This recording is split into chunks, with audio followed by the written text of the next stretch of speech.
Bueno, pues para cerrar este grupo de intervenciones sobre la Sábana Santa y el Sudario de Oviedo, vamos a hacer la comparación entre ambos lienzos. Recordar mínimamente cómo es cada uno de ellos. La Sábana Santa, que era un lienzo de 4,37 m, que tenía la imagen de un hombre por delante y por detrás completo, con manchas de sangre, sus características de negatividad, pero lo que más interesa en este caso es el rostro, la parte de la cabeza. Quiero resaltar que hay unas imágenes al trasluz de la Sábana Santa en las que la imagen desaparece, porque la imagen, esa imagen al trasluz que tenemos en pantalla, desaparece porque no está formada por ninguna sustancia añadida al lienzo. Es una degradación de las propias fibras del lienzo, de los hilos, que están deterioradas y reflejan la luz de una manera distinta, las que están más deterioradas de las que están más nuevas. Y ese es el efecto de la imagen. Pero no hay nada añadido al lienzo, no hay pintura. No hay pintura. Y el que lo diga es que no está bien enterado o es que nos quiere engañar, pero pintura no hay. Bien, pues al trasluz se demuestra esto que estoy diciendo. Sin embargo, la sangre que ha impregnado la sábana sí que se nota al trasluz, hace sombra, porque la luz tiene que atravesar el lienzo más la sangre. Entonces se ven los contornos de las manchas de sangre. Y nos interesa particularmente para destacar precisamente la sangre de la cabeza, que es lo que vamos a comparar con la sangre del sudario, que no tiene imagen. Entonces el sudario, bueno, pues se utilizó sobre la cabeza de un individuo, y aquí los textos del Evangelio que hablan de la sábana y del sudario ya los conocemos. En esta imagen que tenemos, pues decimos, puede ser que los discípulos dejasen el cuerpo de Jesucristo cubierto con un lienzo, con un sudario retirado y dejado en lugar aparte, como vemos aquí, y que cuando volvieron, pues lo que se encontraron es que estaba el lienzo, el sudario, pero que no estaba el cuerpo. Bien, pues la tradición nos dice que ambos lienzos pertenecen a Jesucristo, que son reliquias de Jesucristo, pero ¿tiene razón la tradición? Veremos a ver. Vamos a ver, ¿qué tipo de muerte nos muestran cada uno de ellos? Pues la síndone es evidente, es un crucificado. Del sudario podemos decir que es un muerto que murió en posición vertical. Y en posición vertical, uno cuando se muere se cae al suelo, a no ser que le sujeten. ¿Qué puede ser? Pues un crucificado. ¿Qué puede ser? Un ahorcado, ¿no? Un ahorcado no, porque sale el fluido de los pulmones a través de las vías respiratorias. Si está ahorcado no puede ser, luego no está ahorcado. Y otro tipo de muerte que sería empalamiento, destrozaría el cuerpo, no saldría sangre por la boca. O sea, es casi de las pocas muertes que dieran lugar a que un individuo muerto en posición vertical emanase fluidos por la boca y la nariz. Y ya tenemos la primera comparación, podría ser de un individuo que hubiera muerto en las mismas circunstancias. Vamos a comparar la parte de la cabeza de la síndone. ¿Qué vemos en la parte de la cabeza? Pues que en ambos, bueno, sobre todo en la síndone, es un varón. ¿Por qué? Porque tiene barba y bigote. Y suelen ser los hombres los que tienen la barba y bigote. Luego, bueno, pues eso tampoco es que sea muy determinante. Hay muchos hombres que tienen barba y bigote, yo también, pero no tengo pelo largo. Él sí tenía pelo largo. Y luego, pues el tamaño y la forma de la nariz también coinciden. También hay narices que son muy pequeñitas y otras que son muy largas. En este caso tienen el mismo tamaño. Y más coincidencias, pues vamos a comparar la sangre. En ambos, el grupo sanguíneo es el grupo AB. Si tuviéramos 1000 individuos y otros 1000 individuos, si los juntásemos 2 a 2, solamente en uno de ellos, en una pareja, se habría dado la coincidencia que los dos tenían el grupo AB. Es decir, hay una probabilidad entre 1000 de que 2 individuos coincidan a la vez con el grupo AB, que es de los menos frecuentes. Y en este caso han coincidido. No es que sea una cosa ya imposible, pero bueno, es una probabilidad entre 1000 de que eso haya sucedido y ha sucedido. Más coincidencias en el rostro, en la parte delantera del rostro. Bueno, pues para ello hago esta dinámica en la que muestro un sudario alrededor de una cabeza, visto desde arriba, enrollado tal y como estaba el sudario, con una parte un extremo en la nuca y 2 capas por delante de la nariz y de la boca, y al desplegarlo vemos cómo quedaría la nuca y el rostro en el sudario, las manchas que hemos visto antes. Bueno, pues si ahora superponemos el rostro para hacernos la primera idea, el rostro de la síndone sobre lo que es las manchas de la sangre del sudario nos hacemos una primera idea de cómo coincide la frente, la nariz, la boca, en las manchas de la imagen de la síndone, en las manchas del sudario. Vale, pero ahora vamos a compararlas con detalle, y para eso lo primero que hay que hacer es utilizar fotografías, pero a la misma escala, que yo he visto estudios en los que esto no se respeta, lo cual ya todo lo demás queda, cualquier conclusión posterior se invalida. Vamos a comparar el rostro de la sábana y las manchas del sudario de Oviedo, pero a la misma escala, porque sabiendo el tamaño de las fotografías podemos utilizar fotografías a la misma escala. Aquí las tenemos en primer plano, y lo que podemos comparar es la sangre del sudario con la sangre de la síndone, porque no tiene imagen el sudario. Luego vamos a intentar comparar sangre con sangre. La sangre de la síndone es poca. En el rostro, en comparación con el sudario, es poca. Pero para destacarla utilizamos la imagen al trasluz, que como he explicado, elimina la imagen pero destaca la sangre. Desgraciadamente el foco, en el caso que hicieron esa fotografía, estaba justo en la frente y satura la imagen. También la cara posterior de la síndone que se ha fotografiado y se ha escaneado apenas tiene imagen, o hay quien dice que no tiene nada de imagen, y en cambio la sangre se ha empapado y ha traspasado. Por tanto, cogiendo la imagen al trasluz y la imagen de la cara posterior, estamos resaltando la sangre, y aquí tenemos una reconstrucción en la que se destaca lo que es sangre. Bastante sangre en el pelo, bastante sangre en las cejas, bastante sangre en los regueros de la frente, bastante sangre también, ya un poquito menos, pero bastante sangre en todo lo que es la nariz, el bigote, la barba, los regueros de la barba. Entonces, ya sin la imagen pero con la sangre, hacemos una reconstrucción en la que se destaca informáticamente todo lo que es sangre, y hay mucha sangre. Aunque se destaque poco, hay bastante rastros de sangre.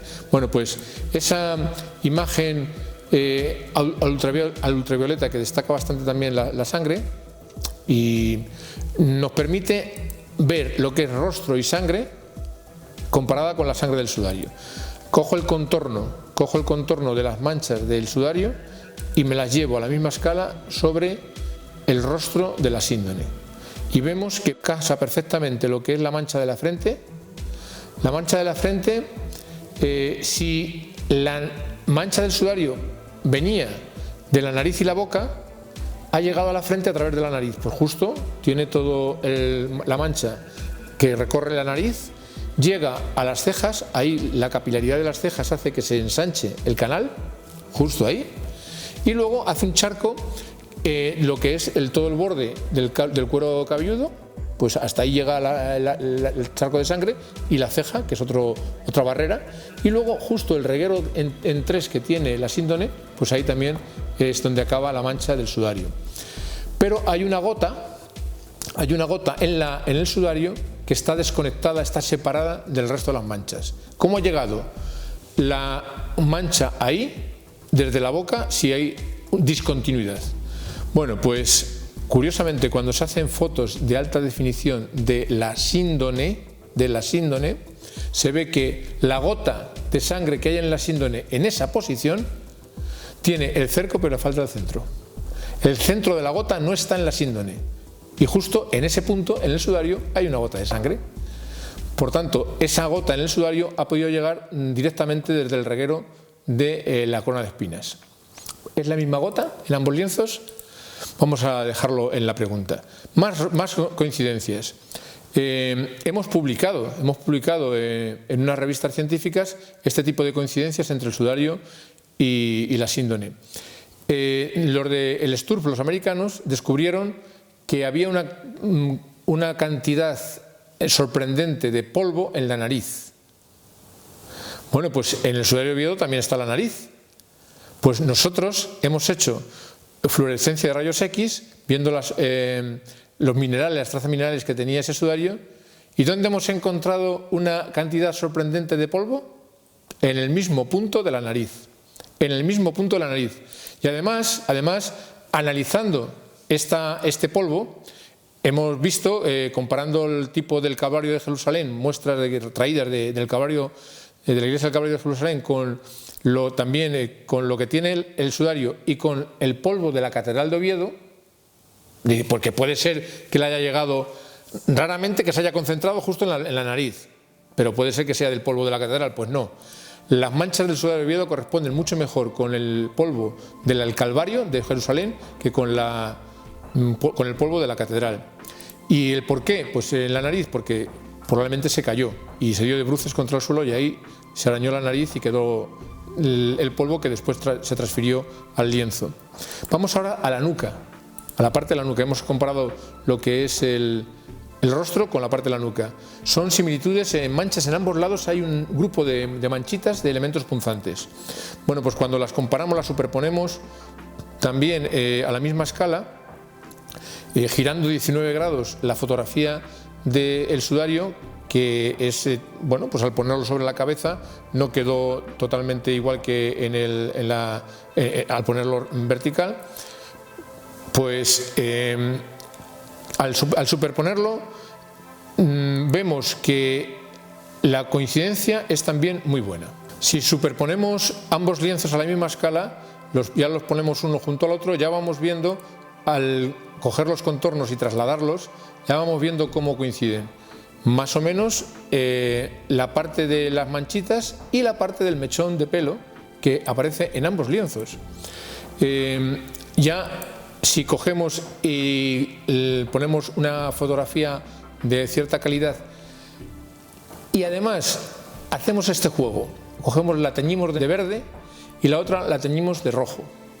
Las manchas de sangre en una las convertimos en verde y las otras en el otro las convertimos en rojo, y al superponerlas, ¿habéis jugado alguna vez a pintar de verde y de rojo una sobre otra? Pues se convierte en negro, porque son colores complementarios y aparece negro. Entonces, al hacer este juego con las fotografías, nos resalta lo que podrían ser las coincidencias, haciéndola esa parte más oscura, y nos permite ver que efectivamente la zona central de las manchas tiene el mismo tamaño y la misma un poco configuración, así un poquito girada hacia un lado, y que esa mancha central está flanqueada por otras dos manchas a la misma distancia.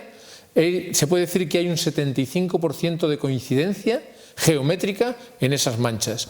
Y además en ambos lienzos muestra que hay un mechón de pelo que está más manchado de fluido. Bien, pues en ambos casos estas manchas son de sangre vital, mientras que en otros, por ejemplo, lo que es la herida del costado, lo que sale por la boca, es sangre post-mortem. Pues justo las de la nuca, en ambos casos manaron del individuo cuando todavía estaba vivo. Bien, unas contribuciones adicionales. Los mechones. Los mechones, decimos, bueno, el hombre de la síndrome de Turín tiene los mechones alrededor de la cara, pero un hombre tumbado, el pelo se le va para atrás.